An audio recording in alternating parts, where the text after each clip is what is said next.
नमस्कार, आप देख रहे हैं निष्पक्ष न्यूज। आपके साथ मैं हूं रवि ठाकुर।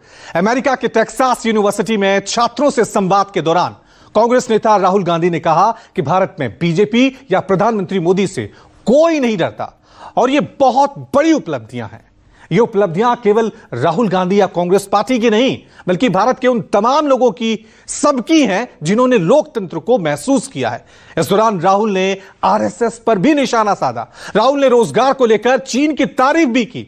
राहुल के बयान से गुस्साए बीजेपी ने कहा कि राहुल विदेश में देश विरोधी बातें कर रहे हैं। Thank you.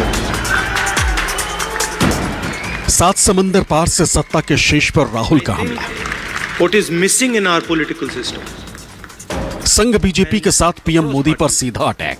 दावा ये कि जनता ने संविधान पर हमले को बर्दाश्त नहीं किया और चुनाव नतीजों के साथ पीएम मोदी का डर खत्म हो गया। Love to all. The RSS believes that India is one idea, and we believe that India is a multiplicity of ideas. The fight was crystallized in the election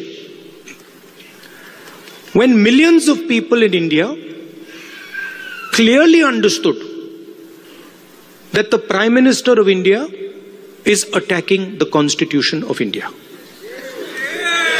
Because what I am saying to you, when I used to raise the Constitution like this, people understood what I was saying. They were saying that the BJP is attacking our tradition, attacking our language, attacking our states, attacking our histories. In my first speech in Parliament, you must have noticed, when I described Abhay Mudra, this, and when I was saying this, the BJP could not stand it. They don't understand. And we are going to make them understand. America के Texas university में छात्रों से संवाद के दौरान राहुल गांधी संसद में नेता विपक्ष के तौर पर अपनी भूमिका का जिक्र करते थे और यहां भी उनकी जुबान से तानाशाह शब्द आ ही गया।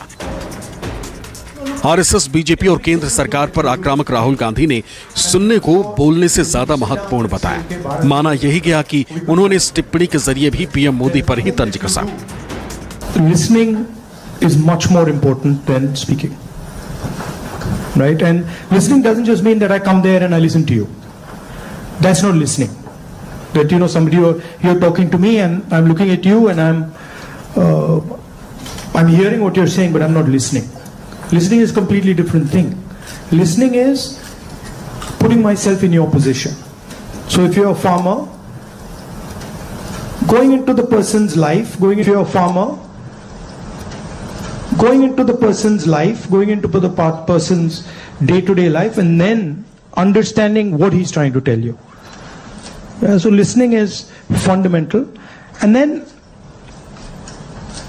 understanding the deeper dynamics. So you then are not just swimming around on the surface, you're raising fundamental issues, and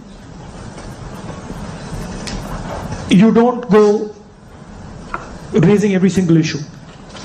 You focus clearly and you're like, okay, this is important, I got to raise this. छात्रों से रूबरू राहुल गांधी ने भारत में बेरोजगारी की समस्या का जिक्र किया तो लगे हाथ ये भी दावा कर दिया कि चीन प्रोडक्शन पर जोर देता है, लिहाजा वहां रोजगार की समस्या नहीं। Not everywhere on the planet has an employment problem. Okay? The West has an employment problem. India has an employment problem. But there are many countries in the world that don't really have an employment problem. China certainly doesn't have an employment problem. Vietnam doesn't have an employment problem.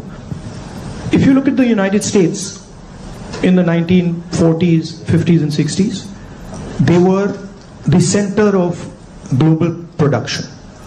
Anything that was made, cars, washing machines, TVs, all made in the United States.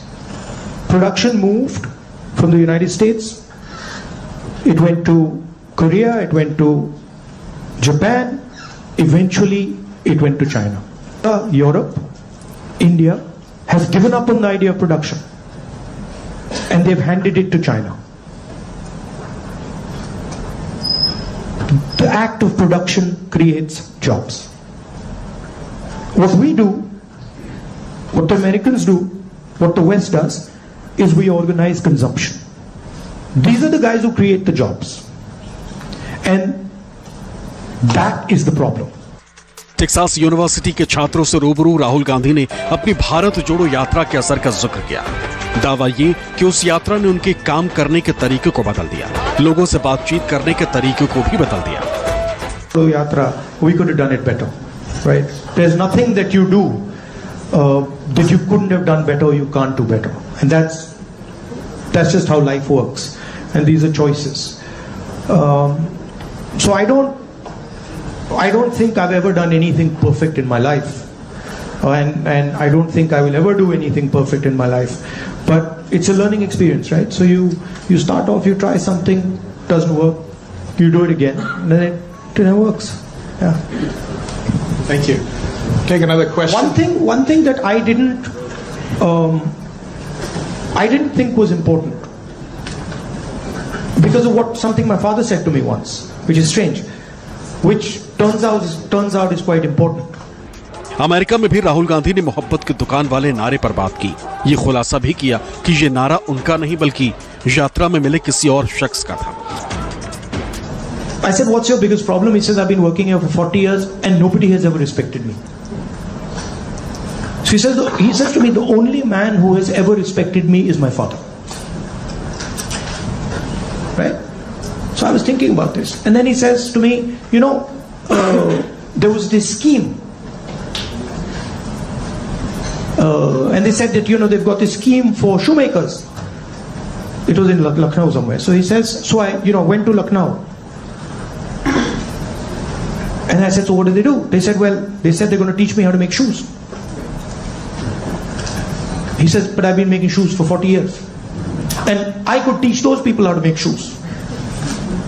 Right? So it's a fundamental disconnect with where the PM Modi, BJP, RSS, चीन और रोजगार। America से राहुल के बयानों पर सत्ताधारी BJP ने तूफान उठा दिया। बीजेपी के आला नेताओं की टोली राहुल की देशभक्ति पर सवाल उठाने लगी, आरएसएस को बलिदानी बताने लगी। लेकिन कांग्रेसियों ने भी मोर्चा संभाल लिया। सत्ता पक्ष और विपक्ष की टोली में गुत्थम गुत्था हो गया। गांधी जी नेता प्रतिपक्ष हैं और प्रतिपक्ष का नेता भी देश के लिए जवाबदेह होता है, और देश के बाहर जाकर देश की छवि खराब करना यह देशद्रोह जैसा अपराध है। कोई देशभक्त ऐसा नहीं कर सकता। लेकिन राहुल जी तो लगता लगातार तीसरी बार हारने के बाद कांग्रेस के कुंठित हो गए और अपनी कुंठा देश की छवि खराब करके अमेरिका में निकाल रहे हैं। अरे अपने देश में कांग्रेस और बीजेपी होती है, लेकिन जब हम बाहर जाते हैं तो हम कांग्रेस और बीजेपी के नहीं होते, हम केवल देश का प्रतिनिधित्व करते हैं। कौन थोड़ा सा भी कोई बुद्धिमान व्यक्ति होगा, वो क्यों आरएसएस को समझने में अपना समय बर्बाद करेगा? है क्या आरएसएस को समझने लायक? 100 साल का इतिहास उनका देख लीजिए तो एक खोखला इतिहास है जिसमें खोखली बातें की हैं, देश के विरोध में काम किया है, देश के खिलाफ षड्यंत्र रचा है, अंग्रेजों के साथ मिलकर काम किया है। ऐसी संस्था जो अपने आप को रजिस्टर नहीं कराने की हिम्मत रखती, जो अपना मेंबरशिप रजिस्टर सार्वजनिक नहीं करती, जो अपने अकाउंट सार्वजनिक नहीं करती, उसको समझना या जानने में समय कोई अपना जाया नहीं करेगा। कम से कम हम तो नहीं करेंगे। हमें सिर्फ एक चिंता है कि ये देश और धर्म और संस्कृति के स्वयंभू ठेकेदार बनकर घूम रहे हैं। हमें अपने देश को अपनी जो युवराज हैं और तीसरी बार भी कांग्रेस को राहुल गांधी के नेतृत्व में भारत की जनता ने नकार दी, 99 पे आके अटका दिया।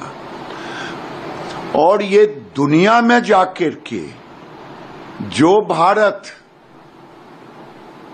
आज मेक इन इंडिया के रूप में, जो भारत इनके कार्यकाल में डिफेंस इंपोर्ट होता था वो एक्सपोर्ट कर रहा है, भारत के बाहर जाकर भारत को गाली देना, ये तो लगता है चाइना की तारीफ करना, दुश्मन देश की तारीफ करना, ये लगता है चाइना के पैसे पर पलते हैं। वहाँ एक कुछ भाषण देने गए हैं, अपने विचार रखने गए हैं, तो जो सच्चाई हकीकत है कि आज देश 39 साल की, लगभग 40 साल की सबसे बड़ी बेरोजगारी पिछले 10 सालों में झेल रहा है। और वो भाजपा की देन है। तो एक ऐतिहासिक सच्चाई है, भौगोलिक सच्चाई है और आंकड़ों के हिसाब से सच्चाई है। कुछ देशों में रोजगार की समस्या नहीं, उसका भी जिक्र उन्होंने किया है। तो राहुल गांधी ने नौजवानों की एक बड़ी मौजूद समस्या पे ध्यान खींचा है। मुझे लगता है शायद कुछ लोगों को पढ़ने लिखने की आदत कम है, वो अपने समय के आंकड़े देख लें और एनडीए के समय पढ़ने लिखने की आदत कम है, वो अपने समय के आंकड़े देख लें और एनडीए के समय के आंकड़े देखें। बड़ा अंतर है। हमने अनएम्प्लॉयमेंट रेट को बहुत कम किया है, रिकॉर्ड स्तर पर कम है, और लगातार रोजगार स्वरोजगार के अवसर बढ़ाए हैं। करोड़ों लोगों को रोजगार हमने दिया है, स्वरोजगार के अवसर दिए हैं और आगे भी देंगे। मैं इसलिए कहना चाहता हूं, राहुल गांधी जी बाहर जाकर केवल भारत को बदनाम ना करें। जो दुनिया का विश्वास भारत में बना है, सैकड़ों नहीं हजारों लाखों करोड़ रुपए का निवेश भारत में आ रहा है। आज दुनिया में सबसे तेजी से बढ़ने वाली अर्थव्यवस्था भारत बनी है। दुनिया की उम्मीद भारत है। ब्राइट स्पॉट अगर दुनिया भर में कोई है तो भारत है। जिस तरीके से भारत की बुराई करने की एक आदत राहुल जी की बन गई है, ये कहीं ना कहीं गलत राजनीति की परंपरा की शुरुआत है। आपसी मतभेद जरूर हो सकते हैं और सत्ता पक्ष विपक्ष में हमेशा से रहे, पर विदेशी मंच पर जाकर अपने राजनीतिक मतभेदों को अपने व्यक्तिगत राजनीतिक लाभ के लिए इस तरीके से इस्तेमाल कर अपने ही देश की बुराई करना, ये कहीं से उचित नहीं है। 2022 में भी जब राहुल गांधी ब्रिटेन के दौरे पर थे, तब उन्होंने सीबीआई और ईडी का हवाला देते हुए भारत सरकार की तुलना पाकिस्तान सरकार से की थी। तब भी बीजेपी ने सवाल खड़ा किया था, राहुल पर विदेश में जाकर भारत को बदनाम करने का आरोप लगाया था। Bureau report, news 24। The scale of Indian democracy means that democracy in India is a... और अब बात करते हैं हरियाणा की सियासत की। हरियाणा विधानसभा चुनाव में आम आदमी पार्टी और कांग्रेस के बीच गठबंधन की कवायद के बीच आम आदमी पार्टी ने 20 उम्मीदवारों की पहली लिस्ट जारी कर दी है। सवाल है कि क्या ये दोनों पार्टियों के बीच गठबंधन की संभावना खत्म हो गई है या फिर ये आम आदमी पार्टी की प्रेशर टैक्टिक्स है। आम आदमी पार्टी पूरी मुस्तैदी के साथ इस चुनाव को लड़ रही है। आम आदमी पार्टी ने 20 उम्मीदवारों की अपनी पहली लिस्ट जारी कर दी है। बहुत जल्द शाम तक आपको दूसरी लिस्ट देखने को मिलेगी। अब चुनाव में समय कितना बचा है, लगातार एक चीजें चली और अब 3 दिन नॉमिनेशन के बचे हैं। तो 3 दिन के अंदर अब सारे उम्मीदवारों को लाइन अप करना है, जो कि स्क्रूटनी हमारी चल रही है। उम्मीदवार हमारे एक अच्छी मजबूत सशक्त विकल्प आम आदमी पार्टी हरियाणा में देगी।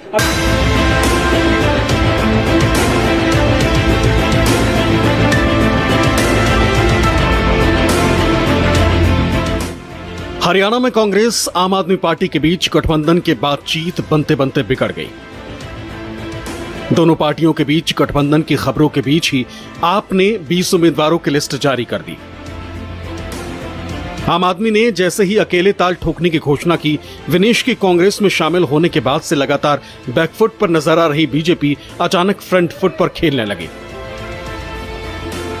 कल तक जो बीजेपी आम आदमी पार्टी से गठबंधन को लेकर कांग्रेस को कोस रही थी, अब आम आदमी पार्टी को भ्रष्टाचारी बताने लगी। बीजेपी के कई नेता कांग्रेस पर आम आदमी पार्टी को धोखा देने का आरोप लगाने लगे। आदमी पार्टी भी भ्रष्टाचार की दलदल में फंसी हुई है, कांग्रेस भी भ्रष्टाचार की दलदल में है और दोनों की दो पार्टियां, क्योंकि ना प्रदेश का भला कर सकती हैं, ना देश का भला कर सकती हैं, ना आम आदमी का भला कर सकती हैं। ये आम आदमी की पार्टी नहीं है, ये अकेले आदमी की पार्टी है। ये तो अकेले आदमी की है और भ्रष्टाचार के अंदर ये जेलों में पड़े हैं। जेलों के अंदर कोई जा रहा है, कोई आ रहा है, यही हालात पड़े हैं। जेलों के अंदर कोई जा रहा है, कोई आ रहा है, यही हालात कांग्रेस की है। अब उसकी चर्चा करने का कोई मतलब नहीं है। अभी तो हमारा पहला फोकस ये है कि 10 साल से हरियाणा में जो बीजेपी का कुशासन चल रहा है, जिस तरीके से वहां किसानों के साथ अन्याय हुआ, नौजवानों के साथ अन्याय हुआ, बेरोजगारी एक बहुत बड़ी समस्या है। उस कुशासन को कैसे हटाना है, ये हमारी प्राथमिकता है और उसके लिए हम लोग काम करेंगे। मजबूती के साथ चुनाव लड़ेंगे और हमने 15 दिन में 45 रैलियां की हैं और सुनीता केजरीवाल जी, मनीष सिसोदिया जी, भगवंत मान जी, मैं स्वयं वहां पे और हमारे जो वहां के लीडर हैं वो चाहे सुशील गुप्ता जी हों, बाकी लोग सब लोग मेहनत से काम करो और एक एक कार्यकर्ता हरियाणा का उसने बड़ी मेहनत की। कांग्रेस आ रही है, भाजपा जा रही है। हरियाणा में कांग्रेस आ रही है, भाजपा जा रही है। हाँ, आम आदमी पार्टी और कांग्रेस पहले तो एक दूसरे से मिलकर लड़ना चाह रहे थे, लेकिन आज पता लगा है कि आम आदमी पार्टी ने ठेंगा दिखा दिया कांग्रेस को और उन्होंने अपनी लिस्ट जारी कर। उनका अंदरूनी मामला है कांग्रेस पार्टी और आम आदमी पार्टी, लेकिन मैं ये समझता हूं कि कांग्रेस पार्टी जो ये चुनाव है वो हार चुकी है, उसने ऐसा महसूस किया है। वो बार बार आम आदमी पार्टी के पास जाकर के समझौता करने का प्रयास करते हैं।